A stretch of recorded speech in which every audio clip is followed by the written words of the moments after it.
மாறுவதை புரிந்து கொள்வது. என்ன பிரச்சனை? மாற்றத்தை நாம் புரிந்து கொள்வது இல்லை. உறவுகள் மாறிக்கொண்டே இருக்கும். 5 வயசுல பையன் சொல்லுவான், எங்க அப்பா தான் சூப்பர் அப்பா. 5 வயசு. 10 வயசானா சொல்லுவான், எங்க அப்பா நல்லவரு, அப்பப்பா கத்துவாரு. 15 வயசுல சொல்லுவான், அம்மாவை கூப்பிட்டு உன் வீட்டுக்காரர்கிட்ட சொல்லிடுமா, அப்பப்ப என் ரூட்ல வராரு, மரியாதையா இருக்காரு.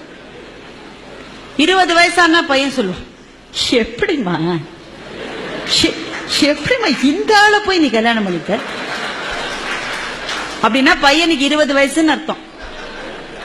30 வயசானா பையன் சொல்றான், சார் நான் எங்க அப்பாவோட பேசுறது இல்லை சார், நான் என்ன செஞ்சாலும் தப்புங்கிறேன் சார், அவரோட நான் பேசுறது. அப்படின்னா பையனுக்கு எவ்வளவு வயசு? 30 வயசு. அதே பையனுக்கு 40 வயசு ஆயிடுச்சுன்னா அவனுக்கே அப்ப குழந்தைகள் இருக்கும். அப்ப சொல்லுவான், எங்க அப்பா கத்திக்கிட்டே தான் இருப்பாரு, ஆனா பாவம் நல்லவருன்னா அவனுக்கு 40 வயசு ஆயிடுச்சுன்னு அர்த்தம்.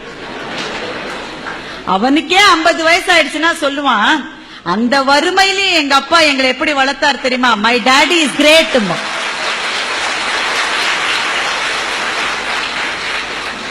எங்க அப்பா கிரேட்னு 5 வயசுல சொன்னது சார், திரும்பி வரதுக்கு 45 வருஷம் ஆயிருக்கு பாருங்க. இதுதான் மாற்றம். இந்த மாற்றம் உறவுகளில் உண்டு, நட்பிலே உண்டு, வாழ்க்கையின் செல்வ நிலைகளிலே உண்டு. எல்லாத்திலையும் மாற்றம் வரும். எந்த மாற்றம் வந்தாலும் நான் தொடர்ந்து பயணிப்பேன் யார் நிற்கிறார்களோ அவர்களுக்கு சோர்வு வருவதில்லை.